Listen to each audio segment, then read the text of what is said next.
My sisters and brothers, the Lord be with you. And with your spirit. A reading from the Holy Gospel according to Luke. Glory to you.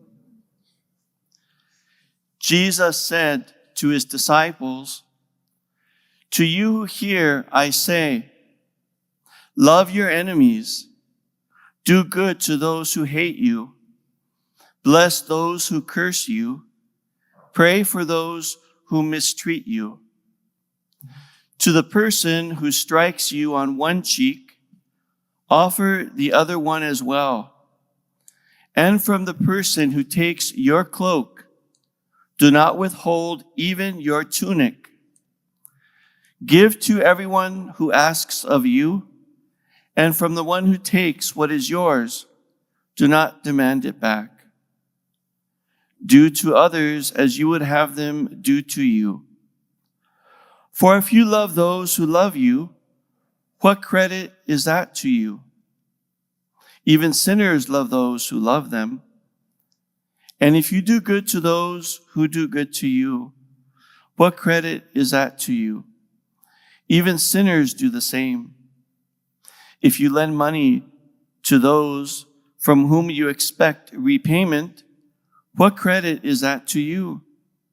Even sinners lend to sinners and get back the same amount. But rather, love your enemies and do good to them, and lend expecting nothing back. Then your reward will be great, and you will be children of the Most High. For he himself is kind to the ungrateful and the wicked. Be merciful, just as your Father is merciful. Stop judging, and you will not be judged. Stop condemning, and you will not be condemned. Forgive, and you will be forgiven. Give, and gifts will be given to you. A good measure, packed together, shaken down, and overflowing, will be poured into your lap. For the measure with which you measure will in return be measured out to you." The Gospel of the Lord. Praise to you, Lord Jesus Christ. Good morning, everyone. And again, welcome to Blessed Sacrament Catholic Church. Today, it's wonderful to have you. We're glad you are here to praise and to worship our God and to seek his love, his kindness, and his hope in our lives. How many of you just love the message in our gospel today? Raise up your hand. I thought no one would. Wow. It's perhaps one of the hardest messages in our mission as disciples, isn't it? I mean, it really strikes at kind of the core of our being.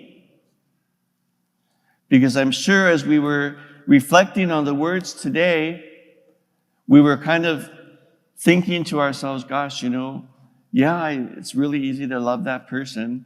And yeah, I really don't like that person.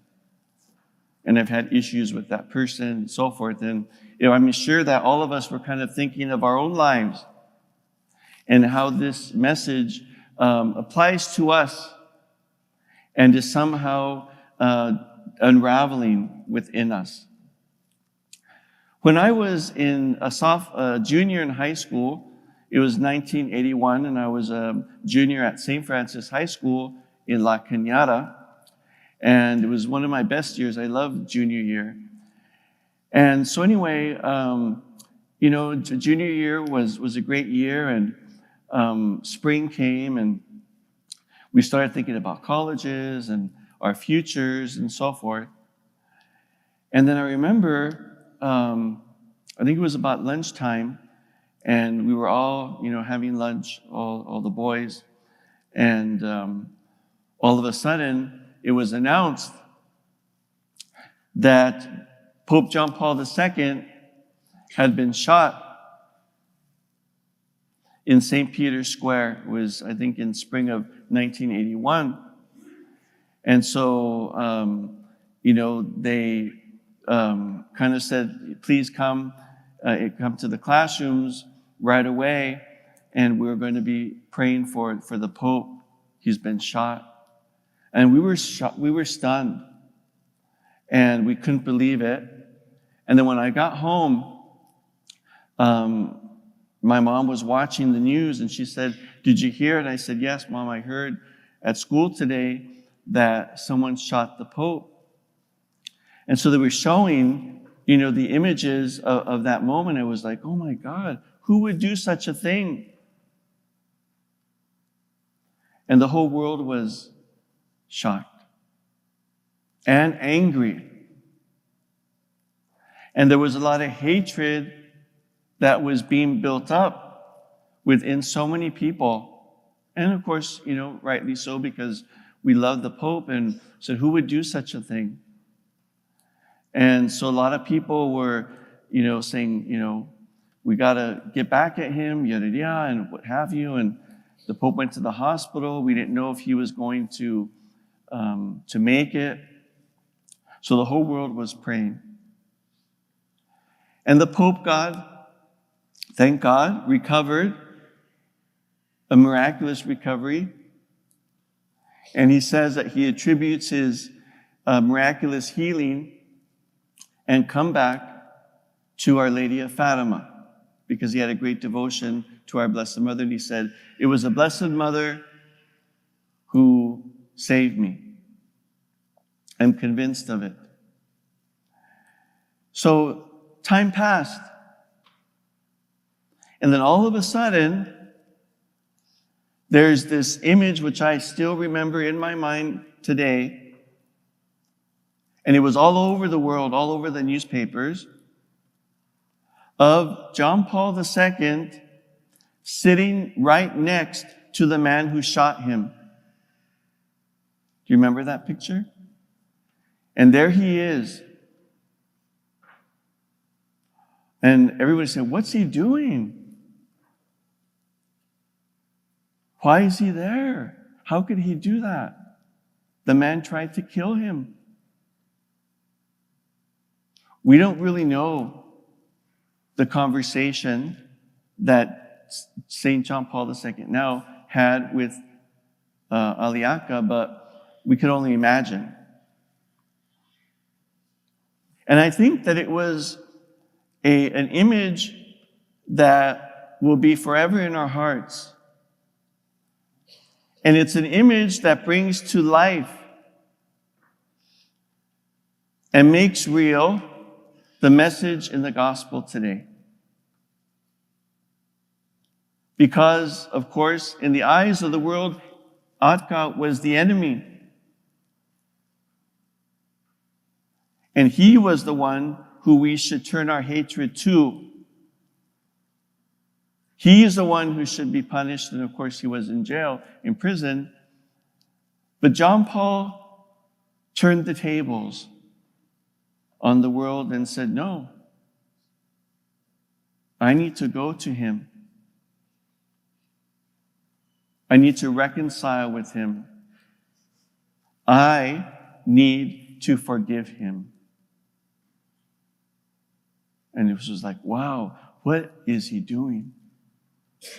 But can you imagine what a profound modern day message that he was living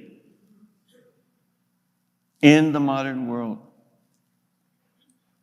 And he was teaching us something very important.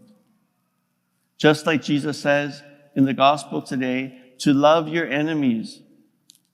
Do good to those who mistreat you, who hate you, who don't like you, who you don't like. And how does that kind of resonate in our hearts, my brothers and sisters, today? And why do you think Jesus says it's important to do it? As I was preparing for the homily today, I remember that Father Henry Nouwen, one of my favorite authors, who I read almost every day, says something about this, which I like to share with you. And I think this is what St. John Paul II was trying to teach us. To forgive another person from the heart is an act of liberation. An act of liberation. We set that person free from the negative bonds that exist between us. We say, I no longer hold your offense against you. But there is more. We also free ourselves. We free ourselves from the burden of being the offended one. As long as we do not forgive those who have wounded us, we carry them with us, or worse, pull them as a heavy load. The great temptation is to cling in anger to our enemies and then define ourselves as being offended and wounded by them. Forgiveness, therefore, liberates not only the other, but also ourselves. It is a way to the freedom of the children of God. And I think that St. John Paul II was teaching us this. If I hold on to that anger, resentment, I'm not free. I'm still held bondage to this hatred, to humanity that says, don't forgive, hate, seek vengeance, retaliate. And he said, no, I need to be liberated from that. And all of us need to be liberated from that, is what he was teaching us about forgiveness and holding grudges and hating those in our lives who we don't like or who offend us or attack us or do any kind of offense against us. And the Holy Father says no. And so who knows what the conversation was about that day? But I'm sure that when St. John Paul II left that prison cell, he was liberated and he could move on. And maybe the guy who tried to kill him would feel the same. Amen.